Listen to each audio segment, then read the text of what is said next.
Bom, e agora a gente repercute um assunto bastante importante e que ganhou mais um capítulo nas últimas horas. O governo federal, por meio da Advocacia Geral da União, pede que o Supremo Tribunal Federal considere inconstitucional a desoneração da folha de pagamento sem observação das exigências legais. Quem vai falar comigo sobre este assunto é o presidente da Associação Brasileira de Proteína Animal, Ricardo Santin. Boa tarde, doutor Ricardo, tudo bem? Boa tarde, Sebastião, e a todos os nossos espectadores do AgroTarde, um prazer falar com você. Pena que por um motivo triste, que é ver o governo ir trabalhar contra a geração de emprego. Mas estou à sua disposição aqui para defender o emprego e a comida mais barata na mesa dos brasileiros. Isso, você já fez uma frente, mas queria uma avaliação justamente sobre essa postura do governo de forma mais densa. Olha, Sebastião, causa surpresa até que a gente veja o governo trabalhando de maneira muito insistente contra a criação de emprego e renda para os trabalhadores. Nós temos hoje 9,3 milhões de trabalhadores registrados nesses 17 setores. Eles foram setores desde janeiro de 2019 até agora, fevereiro de 2024, cresceu 5,3% a mais os empregos nos setores desonerados do que os não desonerados. Quando olhamos o valor salarial, a média salarial dos não desonerados é 2.700 e a nossa 3.119. Ou seja, a gente dá mais emprego, gera renda para o trabalhador, e esse processo é importante, Sebastião. Eu respeito o entendimento jurídico, eu também sou advogado, entendo o nosso advogado-geral da União, mas ir ao Supremo, voltar num tema que já foi totalmente deliberado no Congresso Nacional, e já teve a manifestação do próprio Supremo através do ex-ministro Ricardo Lewandowski, dando pela sua constitucionalidade. Não há que se criar teses. Na verdade, não está criando despesa. Nós estamos renovando um programa, diga-se de passagem, vitorioso. Um programa que gerou empregos como esses números que eu te dei, que são números do CAGED oficiais, que já veio sendo repetido. Não é que está criando uma nova despesa. É interessante que o advogado-geral da União venha a público dizer que está cuidando do equilíbrio fiscal e não fala em cuidar de diminuição de despesa, mesmo tendo aumento da arrecadação. E ficam aí colocando como bode expiatório a questão da desoneração da folha. Eu sinto que estão colocando esse tema, na minha visão, uma visão equivocada, já aprovada pela Câmara dos Deputados, pelo Senado Federal, com o veto do presidente da República e tendo o veto derrubado com sua ampla maioria. Isso é uma situação que chega a causar estranheza.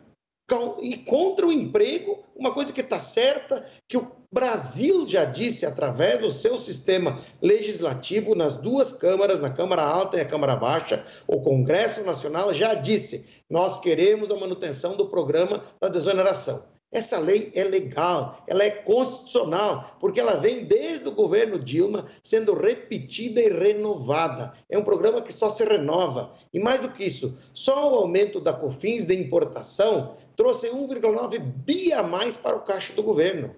Além disso, esses setores, pelo aumento do número de empregos que eu relatei aqui e o aumento de maior salário, cobre a arrecadação que eles estão abrindo.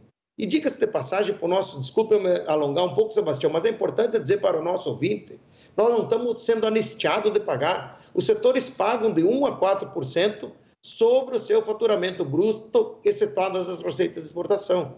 Isso faz com que a gente ganhe fluxo de caixa, a gente continua a contribuir, mas gera emprego, renda e paga o imposto depois que vender os produtos. Essa é uma política que deveria ser, inclusive, o governo, em vez de estar indo contra a política, ter cumprido a promessa do ministro Haddad de colocar a revisão na reforma tributária. Como é que vamos estender isso para todos os setores do Brasil? Me desculpe que eu estou fazendo um desabafo, porque é surpreendente. Você vê hoje o governo, de novo, indo no Supremo Tribunal Federal, que já se manifestou, voltar um tema que está quase que pacificado e que está, por incrível que pareça, como um projeto de lei. Mas veja bem, o governo está tentando derrubar isso por MP, que era inconstitucional, tentando derrubar por projeto de lei e ainda vai no Supremo. Não é possível isso. Desculpe o meu desabafo aos senhores espectadores, mas eu estou aqui. O meu desabafo, Sebastião, é porque isso vai fazer a comida ficar mais cara na mesa dos brasileiros. Se por acaso viessem a dizer, na minha visão, irregularmente, que é inconstitucional. Porque, volto a repetir, é a renovação de um programa que gerou emprego e que fez a comida, o frango, o ovo, o suíno, no nosso caso, ficar mais acessível na mesa do brasileiro. Eu agora vejo um projeto de lei no Congresso e o Supremo trabalhando para a carne ficar mais cara para o brasileiro e para o emprego ficar menor e diminuir o emprego. Não, fique à vontade com o seu desabafo, é compreensível também, como representação de um setor tão importante também, né? E aí, para além da questão estatística, numérica, os dados que você traz, tem uma questão de dificuldade ainda mais de aproximação com o setor, né? Que é um discurso, enfim, uma proposta do governo, mas nesse sentido acaba dificultando. Eu queria que você me falasse também, a gente está comemorando aí 10 anos também já da BPA, né? Do trabalho, das ações que a instituição tem feito em defesa do setor e, em consequência, da economia também, até para a gente concluir a nossa conversa. Mas é importante a gente dizer assim, que não se confundam as ações e alguém está induzindo o presidente a andar contra esse problema, mas a relação com o governo é muito boa. Com o ministro Carlos Fávaro é uma relação absolutamente positiva. O presidente acertou quando colocou um ministro que está linkado com o setor. Nós estamos ganhando novos espaços e essa desoneração dá competitividade para a gente nos manter como o maior exportador mundial de carne de aves. Nos últimos 20 anos, as exportações de carne bovina, de carne suína e de carne de frango trouxeram para o Brasil 1 trilhão e 250 bilhões de reais de receita cambial. E essa relação é muito boa e vamos continuar assim, mas no campo jurídico eu sou totalmente contra essa decisão que está sendo tomada de ir ao Supremo discutir, tendo um processo legítimo em andamento no Congresso Nacional. É algo que para mim me causa surpresa, mas nós estamos fazendo 10 anos com muita alegria, com boas relações com o governo, como falei, secretário Goulart, secretário Peroz e o ministro Fávaro, além do ministro Domidic, das Relações Exteriores, presidente da Apex, juntos temos com o agronegócio conquistado muitos campos. Isso é importante. O Brasil está indo lá como o maior exportador mundial de carne de aves, quarto maior de suíno, caminhando para se tornar o terceiro maior de suíno, quarto maior de ovo e quinto maior de tilápia.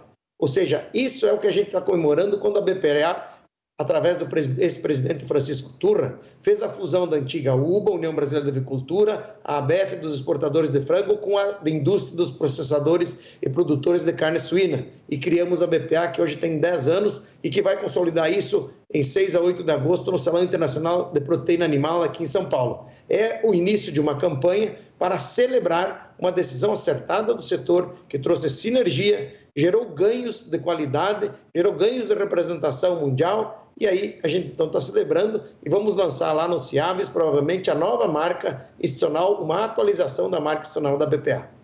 Presidente, a gente vai acompanhar. Parabéns pela data e obrigado pela sua participação aqui, por trazer os seus esclarecimentos também. Uma ótima tarde para você. Obrigado, Sebastião. Obrigado a todos os nossos espectadores do AgroMais, do AgroTarde. É um prazer imenso falar com vocês. Estamos sempre à disposição e peço que Deus acompanhe e proteja todas as famílias, como sempre. Um grande abraço.